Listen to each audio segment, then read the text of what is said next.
Today's presentation will be judged by Dusty, Katrina, and Todd.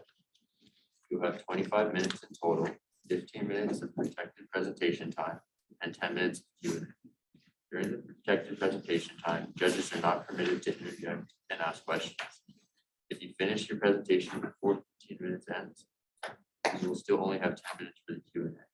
There will be a hard cutoff at 15 minutes, and we will be giving you a time warning when 3 minutes, 1 minute, and 30 seconds. You guys can start.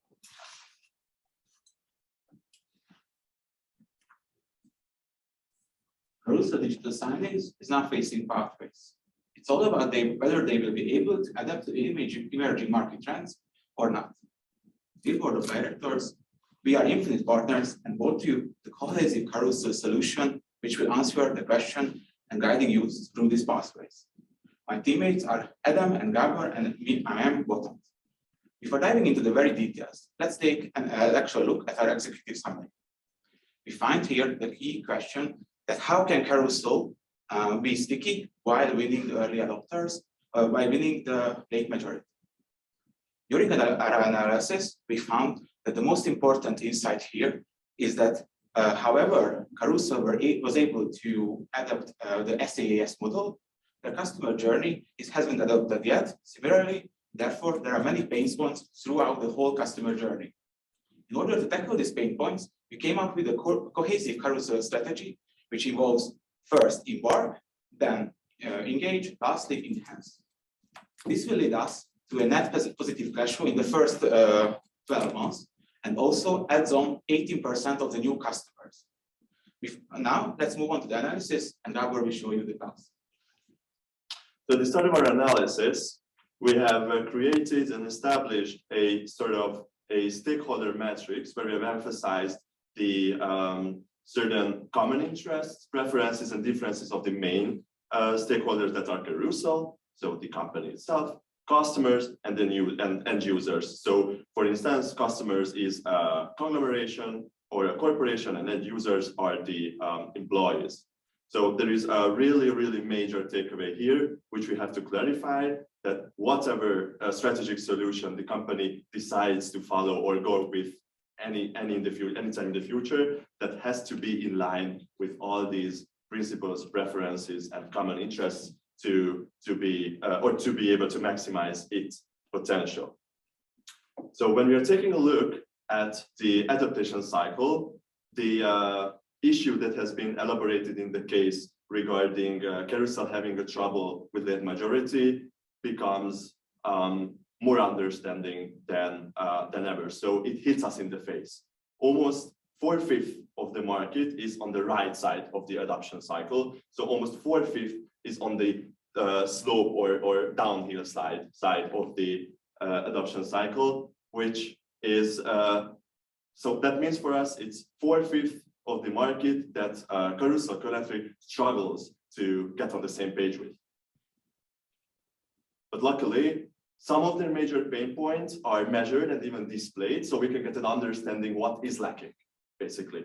So there is a survey with 1,000 participants who have already used digital signage services, and we have highlighted the three main or most emphasized issues, pain points, or hardships they have faced. And we can get a takeaway that all three of them are connected either to functionality or to efficiency. So what this and also our future research tell us that the average users of digital signage services are not well prepared to exploit the technology. We examined the current customer journey from the awareness to provide cohesive service. And we saw that the sales process is already optimizing according to the case also, but two major parts of the service, the pre and after sales process, is not fulfilled, but is needed to be done in a case of SaaS model. We identified three key pain points on the customer journey. First one is the absence of clear value proposition. The second one is the indirect sales strategy but left from the previous business model. And the third one is the lack of measurability on the customer's company, what is very crucial to get interest from the potential customers. These three weaknesses on the customer journey create a barrier in front of Carousel to reach and convince the late majority customers.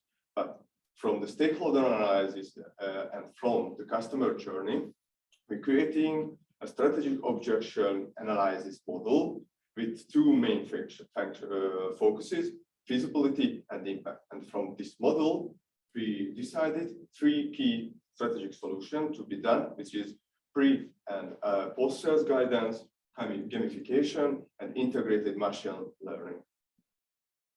So we understand all the key pain points of the customer journey, and we also address all the alternative solutions we've so far discovered. So our recommended solution is the cohesive carousel, which consists of three executional pillars. The first one is embarking. This focuses on the pre-sales and the onboarding processes and tackles all the key pain points of the customers. Second one is engaging, where we introduce a gamificational service, which will be included in all the current-based subscription, and this will allow two major factors. The first one, that the end users can be engaged through this gamificational tool, and on the other hand, it synergizes with the measurements of all the activities of this display with the end users. Last but not least, we're looking into the far beyond of these 12 months for a 2 years perspective, and we introduce a machine learning-based integrated platform where the focus here is to offer recommendations and insights based on the customer inputs and the use of this content. So this really focuses on better serving the content management phases, which Carousel has so much emphasis on looking into the future. Now let me begin by Embar. Please, Gabor, elaborate. So let us start again with the first half of Carousel's current customer journey. We have already identified the two major barriers or roadblocks that current customers are facing when going down this journey. So basically, the first half of this journey can be standardized into 4 main steps: awareness, generating awareness, or keeping the interest up, making the potential customers step into the consideration phase, what kind of thoughts they are evaluating when they are in the consideration process, and also the purchase process. There I have to add that we have also added the post-purchase toolkit or the post-purchase guidance to this part, and it is simply because it is going, for the sake of simplicity, it is going to be easier to understand. So we have an assumed drop-off rate here. When we are starting from the 100% of the potential market, there are the certain drop-off rates currently for the certain areas or for the certain steps, and this ends up for the estimatedly 8% of the total market by the end. And also we have identified the key pain points of the certain standardized steps.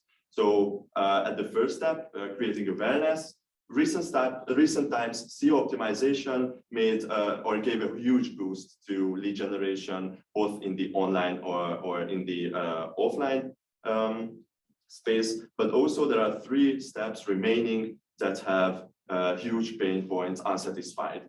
Lack of appealing information and the lack of facts when potential customers firstly meet the website in the online space.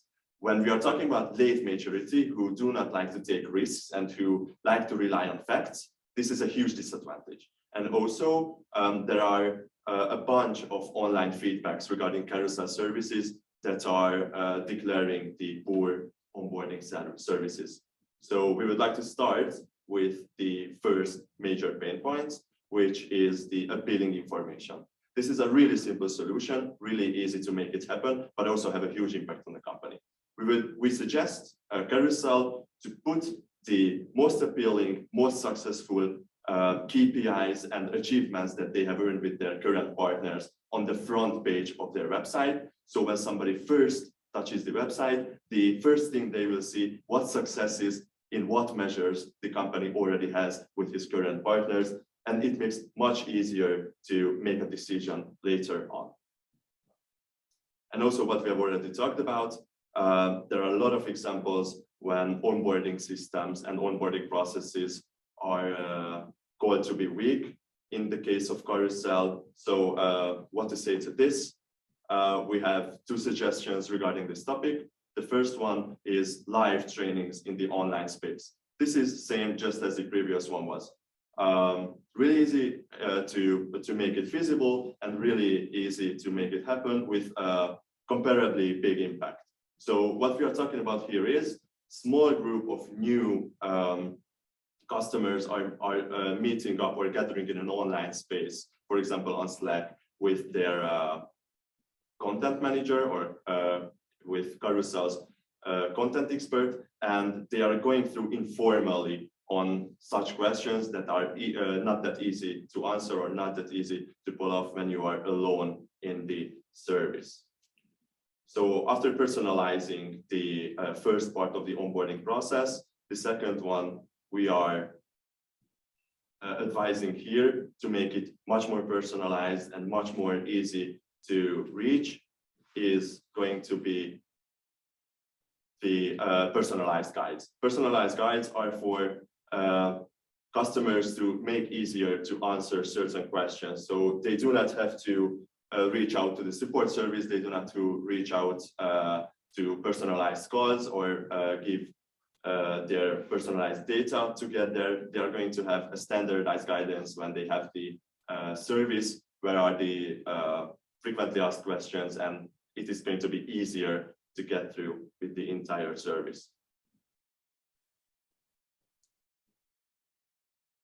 And with the second pillar, when we have already have the first half of the journey's problem solved, let's go on with the second part. We are going from the installation and after the post-sales processes. So when retention comes in and retention gets emphasis. So what we are talking about here is receiving the benefits from the customer side. And the same happens here. The pain points are coming up. Customers struggle to shift and they cannot use digital signage efficiently. And also there is no measurability solutions implemented. So this means the potential benefits that could be elevated are there, but they cannot be exploited. So here comes the new service function. It's really easy to implement in the upcoming 12 months and easily tackles both pain points of the customers, the measurability and also the gamificational part. This has to be provided in online and offline as well. So what this actually quiz will look like is that after the customer scans the QR code, she or he will be facing a quick quiz, and that is about 20 seconds to fill out. And there will be a little friendly competition between the units or between the end users, and they can be rewarded. This is also a proof of concept. This data can later be leveraged, and this leverage means that not just that all the displays are connected to these QR codes, and after the scans, they will exactly know which displays how frequented, and they can truly go on the path of measuring this whole journey. Looking into the future, we are looking about the more techy solution here is the truly personalized insights and recommendations. This reflects to the industry trend and the decision leaders, where they are really focusing on 3 key appreciating factors. From this, I would really like to highlight the personalization and the ongoing trends that they really like to adapt their services to. So going on, let's see the data flow. So the data flow is that there are 2 main sources of data: the customer in-house systems, the ERP, CRM, and HRM. From the Carousel software, also there are data that is integrated into the ABS that is really appreciated that there are already existing strategic alliance.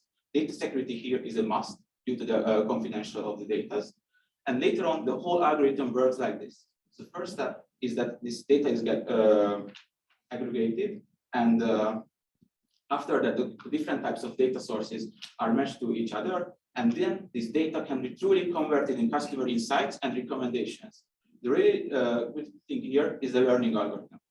Let's go on by introducing you how it looks like in the real. So there's a recommendation and insight that receives when providing the new template. And this can be implemented into all the customer segments that we would like to elaborate on the Q&A session. Now, all the customer journey is fulfilled. Let's see the implementation timeline. So in the first 12 months, it's very crucial to get out, and we want to deploy the first 2 pillars of fast members and the engagement. But after this, we want to go on further with the visionary pillar, and we want to create this algorithms. But in time, inside of the financials, the first 12 months has their own 1.35 million revenue mostly from the first 2 pillars, because the late deployment of the machine learning, and the last quarter has also their own revenue around 550,000. Your presentation time is ended. Judges, you now have 10 minutes to ask questions starting now. So you had to focus on live online training versus on-demand training. Can you speak to the decision to go that route versus the other from a cost perspective? Of course. So the advantages of live trainings compared to on-demand videos that they do not have a previously determined time frame, 60 days, for example, where their customers can use it. And also in the online feedbacks about Carousel's onboarding services, we have read in multiple times that they have issues by exploiting the opportunities that are in these videos. So in case they cannot understand the basics either, they are going deeper and deeper in the process, in the video structure, and they will just feel like the deeper they go, the less they know. So when there is a more informal type of communication channel where questions can be easily told and more easily to answer, I think, or we think, the efficiency can be also increased. May I also add one more simple thing here, that we really have a high emphasis on that the company has shifted from one-time purchase to service SaaS model. And this SaaS model requires continuous guidance that may cost a bit more. However, in the long term, due to the increased margins, it will return for us. So that was the logic. So you're going to increase one-on-one interaction with employees to customers, but also increase margins. So are you increasing the cost of the product? No, we understood that compared to the previous one, the pre-COVID, where we operated as a one-time purchase company, the margins were a little bit less than as shifting to the software as a service model.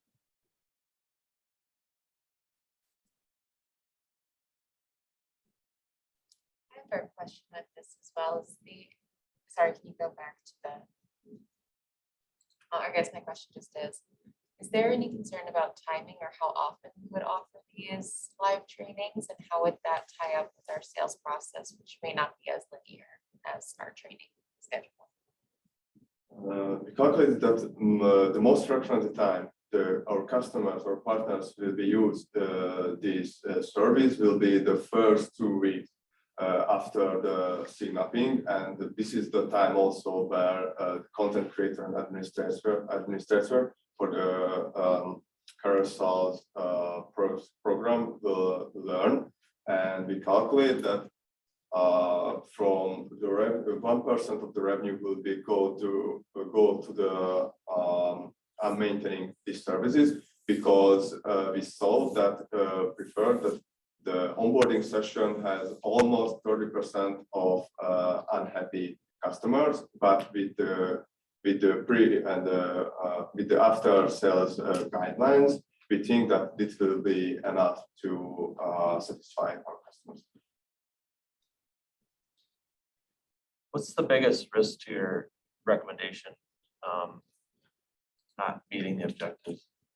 Yeah, so I would highlight, I would approach this question from 2 directions. There's a short-term risk that mainly consists of adapting these new types of services from our current customer base and approaching one. And here we really highlight that it's serious risk how we communicate these values to our customers, these new services and new features. And if this risk occurs, we would like to approach and ask the sales team for further elaboration and the budget allocation. Of course, we see a long time risks here, And this is more like the recommendational insightful part, the third executional pillar, where we see that implementing an machine learning algorithm is not feasible in such a short term. That was why we thought that it's like 1 year to implement and then we can utilize it. And the main reason was the risks, because the machine learning bias is a huge risk here. We want to provide the customers a truly complete and perfect algorithm to use to be truly delighted. So implementing machine learning again, where exactly? No, not machine learning. Machine learning, where in the product are we implementing this and what's the benefit to the customer again? So just for clarification, the implementation schedule. Yeah, I just want to understand like Okay, the timeline. why. please. What's we're getting out of it. Okay, it's done. So from the very first time, we want to collect data to learn machine learning algorithms, but we also know that there is a longer preparation and development time like the other pillars. So we calculate that the first 9 months will be for this learning and developing. After this, the deployment will be in Q1 of 2023. And after this, we'll maintain the service, and in the first quarter also develop from the feedbacks also. Yeah, and just for the benefit question, right? So we see that the current customers are seeking integrated solutions, and they have the content management platform that they use, that ours provided. Also, they have, for example, the event management softwares, HRMs, and things like that. They need a solution that connects these two types of data and creates information, insights, and supports their decision making. And therefore, we would like to integrate these two types of channels into the AVS. And then for this machine learning, this connects data. And for the next time they are, for example, scheduling an event, it recommends whether the previous one was successful or not. It measures that, for example, in the university, there's a promotion of the next basketball game. And if it has low attendance numbers from the event management system, it connects with the displayed visuals. And for the next time, it recommends another type of visuals. If it was good, it recommends the same or the particular ones that were very beneficial. So this is the main reason why we picked this. Thank you. So QR codes are becoming an increasing way where cybersecurity threats, where it takes you to a URL that you don't know if it's safe. Do you view that as a challenge to your QR code recommendation?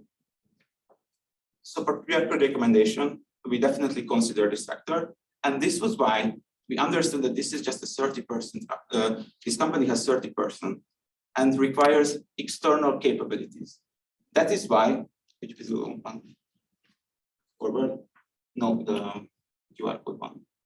We partnered up with the Bacon Stack, and they are providing the necessary end-to-end encryption of the solution. They are providing the QR codes, and so it's included in their solution that they provide 100% data transparency and privacy.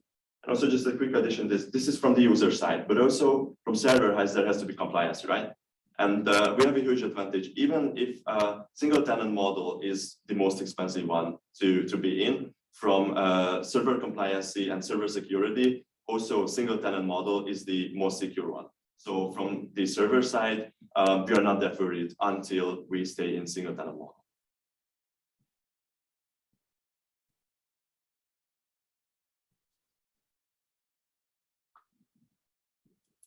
You mentioned creating personalized guides for our clients. How do we support creation of new guides for every new customer that we onboard, especially as we scale?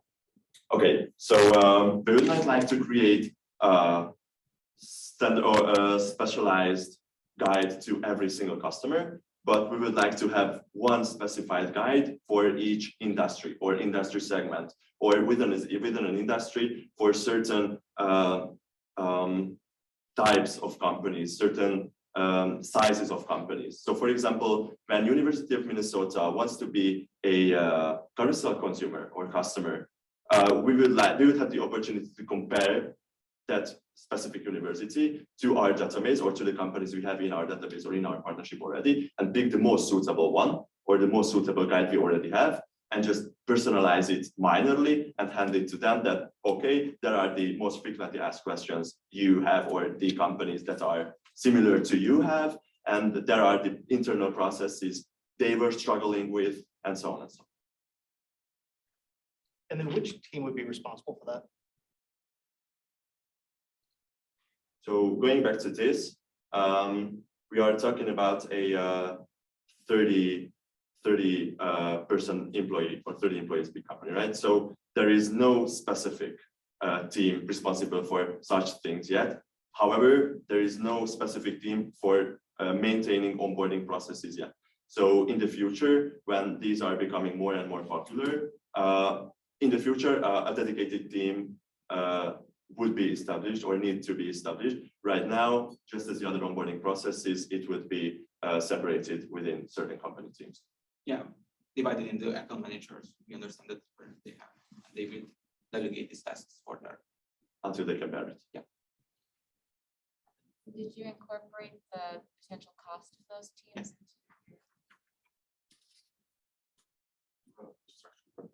Thank you. So your time. Thank you for your presentation. We'll give their feedback at 10:30 in this room.